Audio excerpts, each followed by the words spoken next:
Well, David, how fantastic is this? And welcome. I mean, we are just so grateful that you are willing to participate in this and that you've carved out the time to actually make it happen. So, you know, it's not every day that we get to have a conversation with somebody who is a senior policy in the White House under any circumstances. And this is in the Obama White House. And you've been involved with in the West Wing. I've visited David several times in the West Wing, and I can tell you it's a very, very heady and heart-opening experience. And of course, made all the more so by the contrast with what's going on in the West Wing at the moment.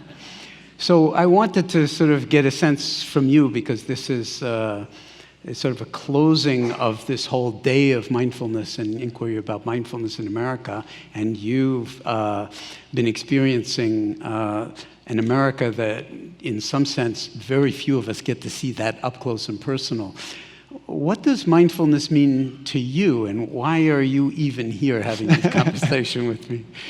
Jon, first of all, what an honor it is for me to be here with you.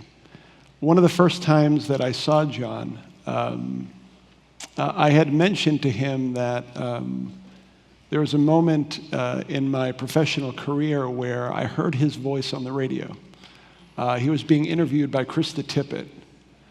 And it was this moment where I was in between work and about to start what you could call a stressful endeavor in Chicago to re-elect the President of the United States. And then after listening to Jon for about 5 minutes, it just made total sense. And from that moment forward, over the past 6 years, every day begins with that good 15 to 20 minutes that you helped inspire. So thank you for what you have done to me.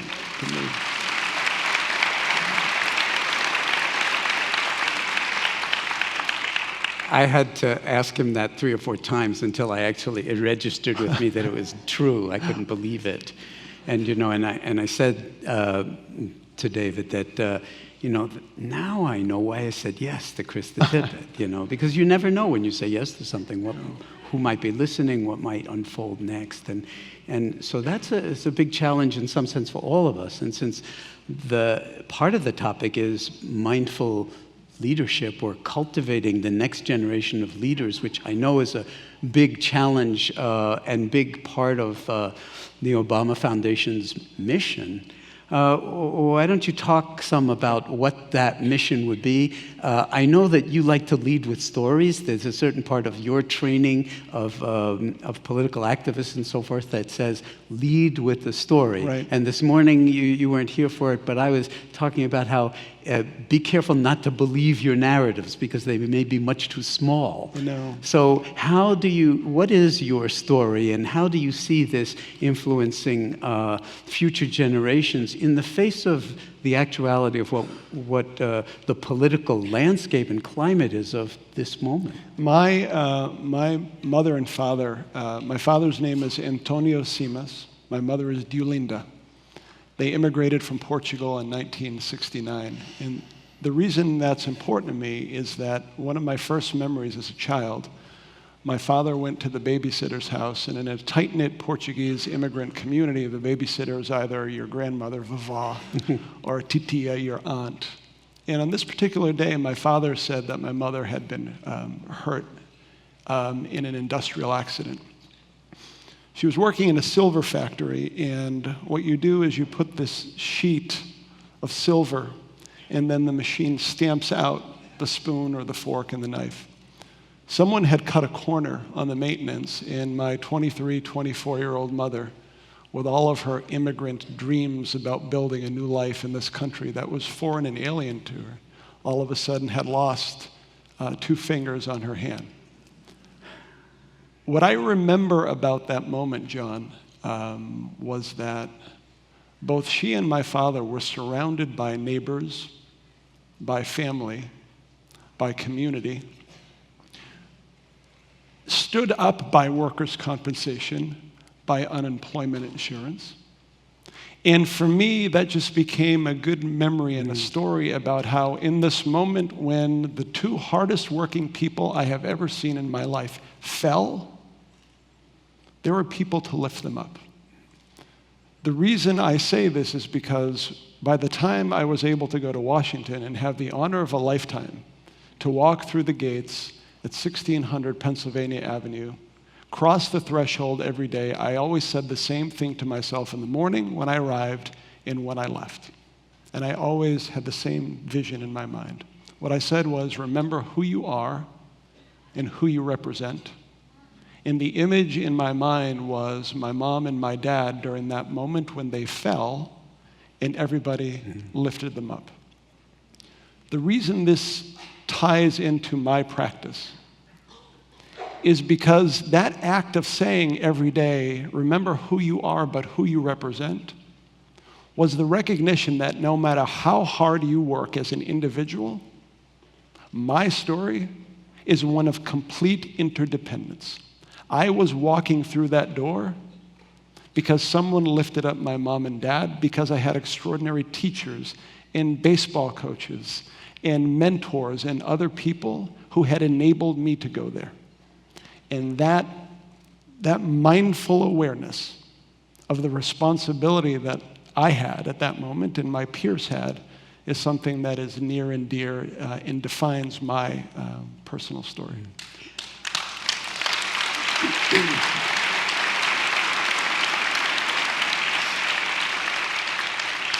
And if I'm not mistaken, Obama recognized that in you at many different points, but at one point he told you to go off someplace and do something that you didn't know how to do. And could you recount that little piece? So when I first got to Washington, John, I was the deputy for David Axelrod.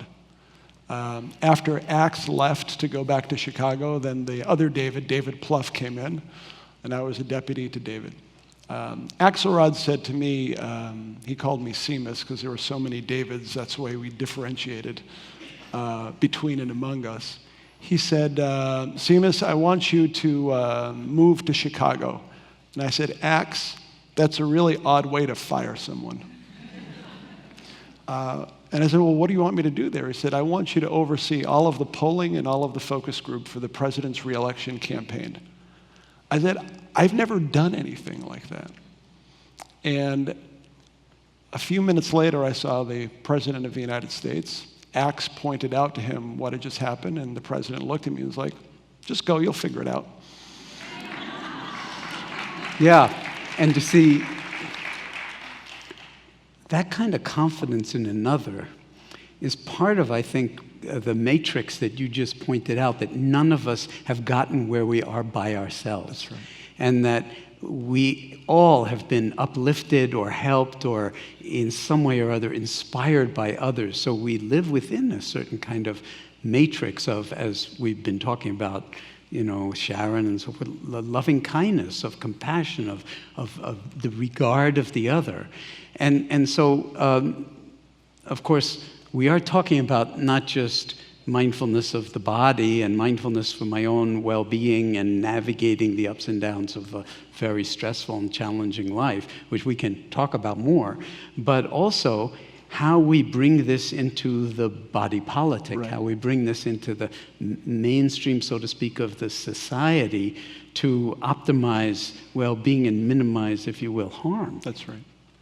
So what is your perspective on how to actually live inside what I understand is an extremely potentially toxic world of trying to sort of wake up the country to a particular kind of candidate or to balance the electorate? Sharon was speaking earlier about how important it is to vote, and you would know better than I, it's a very small fraction of people that actually vote in elections. Is that not true? That's right. And a lot of your expertise involves how to read the electorate and who is going to, and who we could get to actually be receptive to something that ultimately you'd hope would be a positive message for all citizens, not just for the ones that agree with us. So, John, one of the things that I saw, especially during the re-election campaign, but then into the second term, But let me focus on the re-election first. I was able to watch hundreds upon hundreds of focus groups. And so all you're doing there is truly listening to people. Now, the strategic objective from those conversations and that learning is then to help craft a message with the specific intention then of getting to 270 electoral votes or 50 plus 1% depending upon the dynamic. One of the things that was the most jarring, and it got worse throughout the final 4 years, is the collapse of trust. Deep, deep collapse of trust. It's not just that trust in institutions, be it government or business, is at a historic low. But the General Social Survey has asked people for the better part of the past 40 to 50 years, essentially whether or not you trust your fellow American. Do I trust you? The number in the 1980s was well over 50%. The number 2 years ago was at 30%.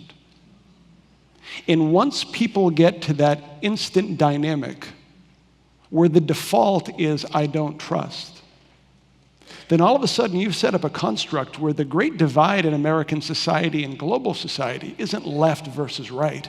It isn't Democrat versus Republican. It comes down to a sense of tribalism versus a sense of community. Because when you don't trust, you then can fall prey to demagoguery that preys on fear, to exacerbate that underlying feeling. And unfortunately, campaigns sometimes are about where you can point the finger of fear or blame and responsibility. And so I saw that fully, not only in campaigns, but then in terms of members of Congress, Democratic senators, Republican senators, Democratic members of the House, Republican members of the House, who literally, the default is to oppose, but go beyond oppose, question the motives and the sincerity of who I'm dealing with. Once you've reached the zero-sum stage, where not only do I disagree with you, but I think that you are malicious and evil and other, then all of a sudden in a pluralistic democracy made out of 330 million people, self-government becomes this zero-sum us versus them dynamic. That's reflected in Congress and in state capitals and in our politics. And we're in exactly that situation right in this moment. And this is the moment that we're in right now. And the system as constructed right now simply exacerbates that sense towards tribalism versus that sense of, you know what, we're all in this together. When we would ask people in some of the focus groups, what was the speech you remembered most that Barack Obama gave? Inevitably, a plurality would say the Boston speech in 2004. For many in this room, that's the first time that you saw at the Democratic National Convention. The line that everybody remembers is, no blue states, no red states. That's not the most important passage in the speech. Because there are the labels and the differences. The point that he was trying to make when he said, and we coach Little League in the blue states, and we love our gay family members in the red states, was that if we truly open up and listen to each other, we will find the things that bring us together, notwithstanding the labels that tear us apart. That's what the moment requires right now, but it's exceedingly difficult given some of the factors that folks were mentioning today relative to even social media. But that's the challenge of our time, and that's why mindfulness, not only as an individual practice, but the broader application is needed now more than ever before. Wow.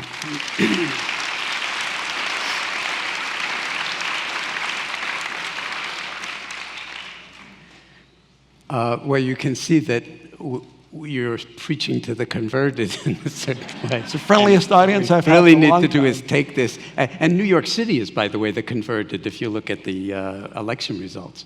I remember in October, driving from Rochester, where I was giving a talk at a Zen center.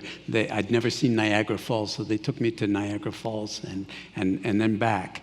And the entire way, it's like an hour and a half each way, was Trump Pence signs on all the lawns. And this is like upper New York State. It's not Mississippi.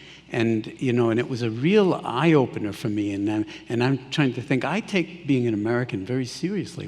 Why is it that there's so much anger, there's so much fear, there's so much kind of resentment of Obama? I mean, to the point where, like, the President of the United States, the present President of the United States, was claiming for years and years and years that Obama was not an American citizen. I mean, knowing full well that he was, but just lies, lies, lies. So in this kind of a climate, with your having taken on as a deep collaboration with the Obamas. I mean, Barack is like, what did you tell me? He's 56 years old. So, that's like, from my perspective, that's the middle of life, sort of like. So there's lots to be done. And the word hope has, arisen a number of times today on this platform. And of course, that was a big part of the iconography of his campaign. What is your kind of orientation towards using the Obama Foundation to cultivate the leadership that would understand what you just said about not it being about blue states and red states, but about Little League in all states and how we can see the commonality? So this Saturday on the south side of Chicago, where we are headquartered, we will have the first Obama Foundation Training Day. 150. And this first class, 18 to 24-year-olds.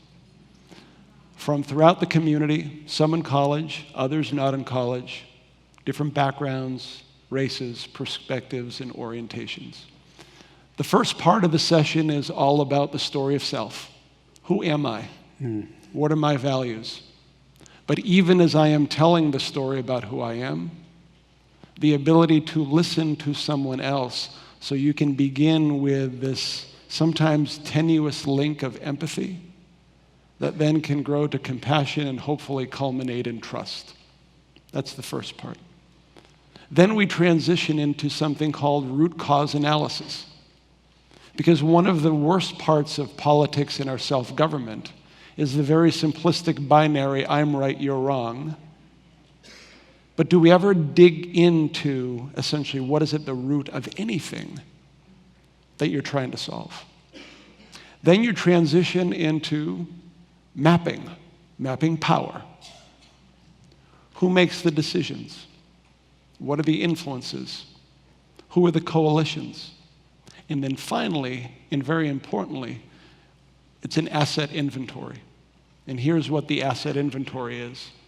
As we sit around as a group of people, understanding our values from our personal story, digging into the root cause of a problem is, understanding how to get to the result and what the levers are, how can I build a coalition with your strengths and my strengths and your strengths and your strengths? Because what that does at the end of the day is it forces these young men and women to have conversations with people who disagree with them, to listen to them. And so, Jon, we are going to begin and focus at a very local, neighborhood level. Because one of the beautiful things about working from the grassroots up is that when you're looking to clean a park that's been infested with drugs, or to provide affordable housing someplace else, it's very hard at the local level to introduce the label of my party versus your party. It's much easier than to have a conversation with a neighbor that says, Jon, you and I may disagree on those three things, but boy, we need to fix that. And we begin with a modicum of trust based upon a relationship that we already have. And over time, as you build and you grow and you train and you expand and you build and you grow, all with that orientation around citizen leadership. And when I use the word citizen, I do not mean it in a legalistic, narrowing sense of the word. I mean it in the most expansive and broad sense. My responsibility to my community. Because too often a citizenship discussion importantly focuses on rights, but rarely does it ever focus on my responsibility that goes beyond voting. So what you're really saying is, rather than a me, we're talking about a we, Exactly. in a very big and robust way, not in some kind of kumbaya, la-di-da way, kind of way. I hope. Yes, me too. Because the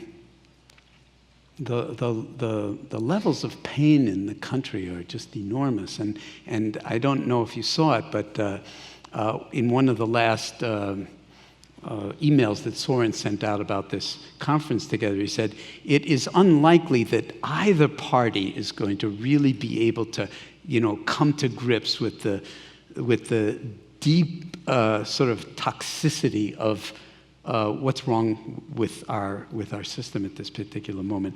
I'm not necessarily assuming that you would agree with that, but I think it is a credible statement that, both parties seem to have abandoned all we.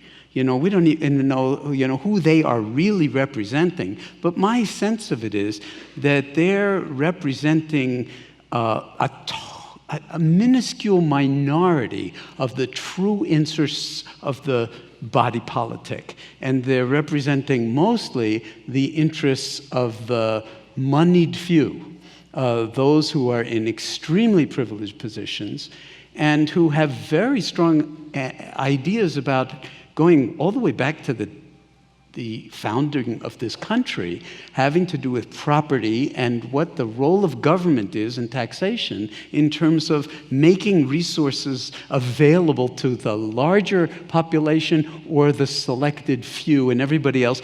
Bootstrapping's okay, receiving charity is okay, but from the government, nothing.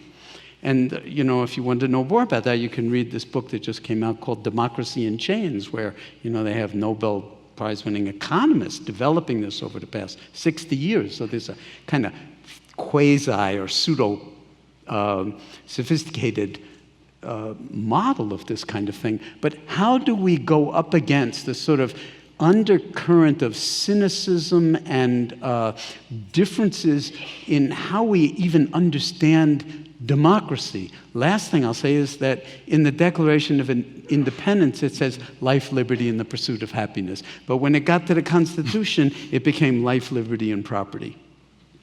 And, we won't go into the contradictions of it was only men who, developed the Constitution, and it was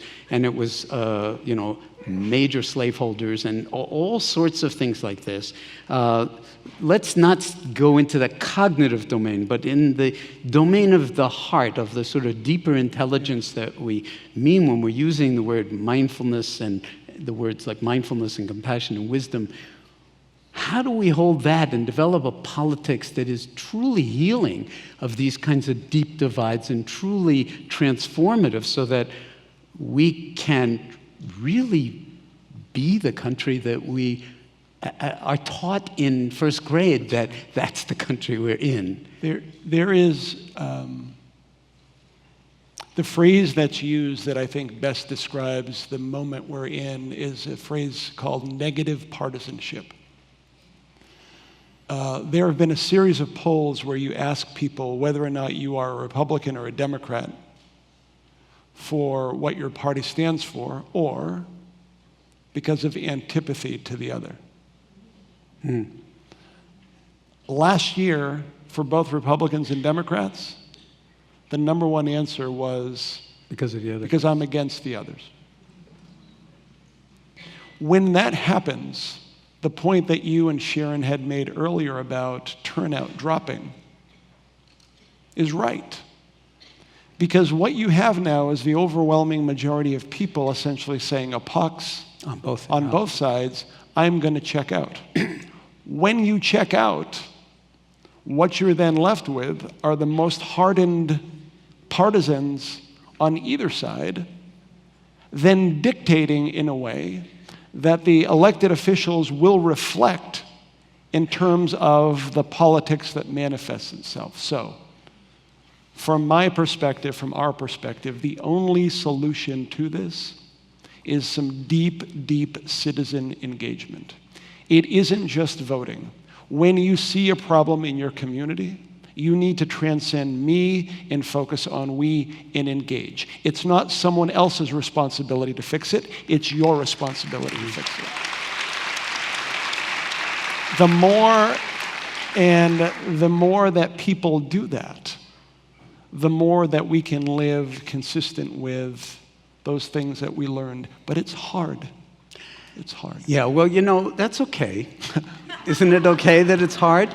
I mean, seriously. First of all, maybe nobody said this yet, but just stringing 2 moments of mindful presence together is really hard, as we all would know, right?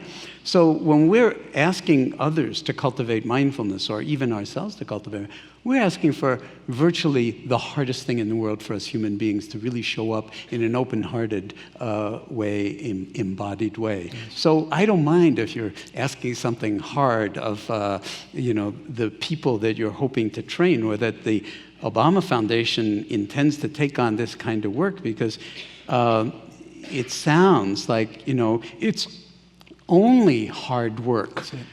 And only if it comes out of deep love, the kind you started out, speaking about your parents and what they were able to do with the help of their community. That's kind of love embodied, and not in one body, but embodied in community.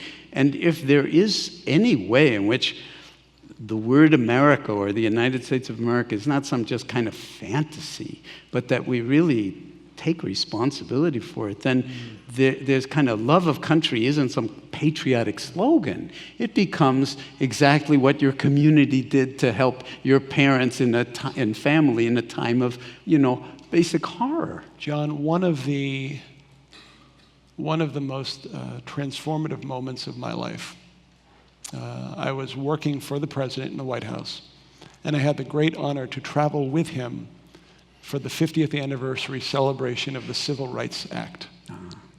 So we fly down to Austin, Texas, to the Lyndon Baines Johnson Museum. And you walk into the rotunda of the museum, and there are these amazing words on the wall: Medicare and Medicaid and voting rights and civil rights. And then I saw the word immigration. And when I saw the word immigration, I started to cry. And the president looked at me and was like, "Really, again?" It's like, come on, man.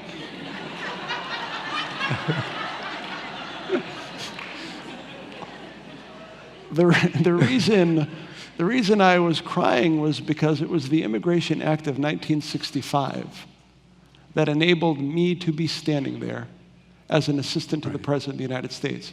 I walked down the green room where there was a gospel singer sitting there. Her name is Mavis Staples.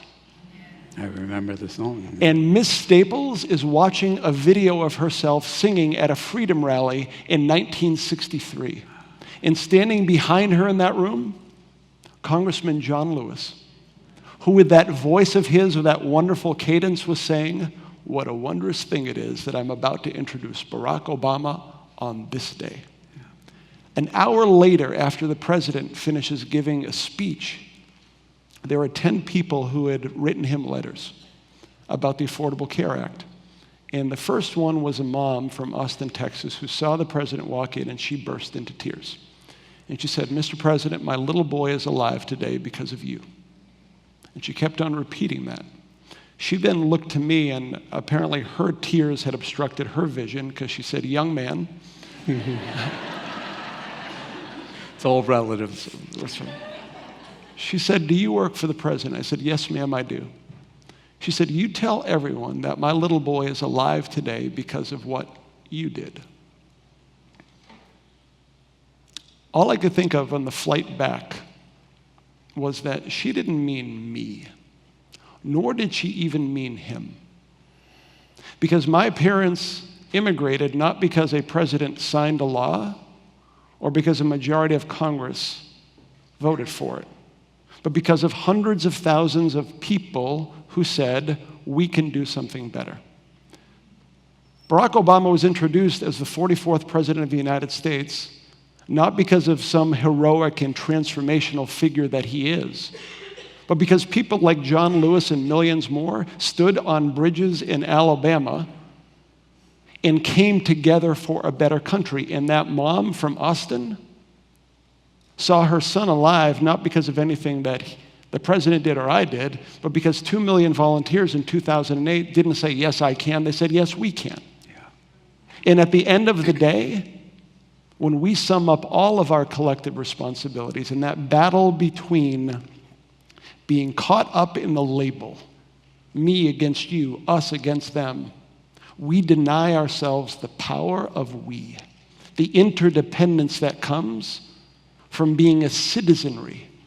And in this moment, given all of the blessings that all of us have and all of the historical precedent, from Selma to ACA to Tony and Delinda Simas making that decision to leave everything behind to start a new life, to see their son walk into that building every single day.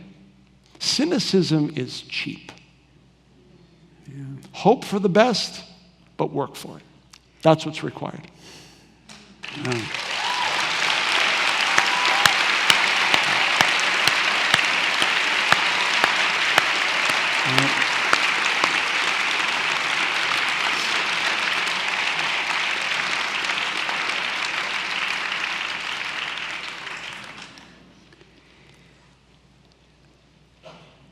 I have said many times that in a certain way, we are starving for more authentic experience. In a sense, you could say we are starving for greater mindfulness, for greater embodied wisdom, for greater compassion, and so forth. I don't think we're just starving. I think we're actually dying for it, all puns intended. But part of it is like that, the stakes are very, very high at this moment. And I think the challenge will be to, as I said earlier this morning, to not to fall into, just as you've been saying, the using and theming and the tribalism that's going to sort of make us right and them wrong, whoever the them is.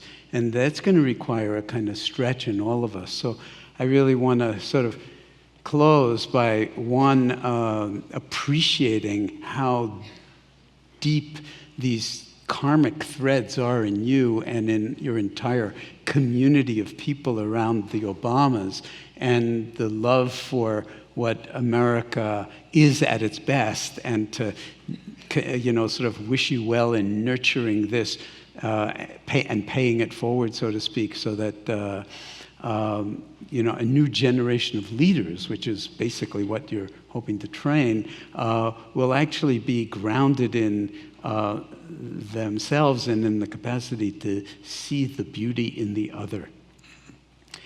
This is an enormous undertaking, and I'm glad that you're as young as you are and have the energy that you have to do this. And of course, you're going to be attracting a lot of very, very talented young people, and I think that's really where all of the hope, basically, for all of us lies. So I want to just leave the last word to you and ask if there's anything else that you would like to share with this group on the stage at this particular moment in time. Just, John, that it's been an honor to spend this time, first of all, with you here on this stage, and also with the community in this room of people who have, all of us, a responsibility to take what we have learned today and not simply leave it here, but to spread it out to every single corner with every single person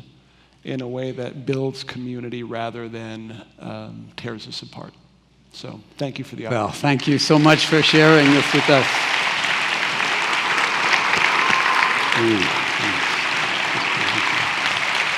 David Simas.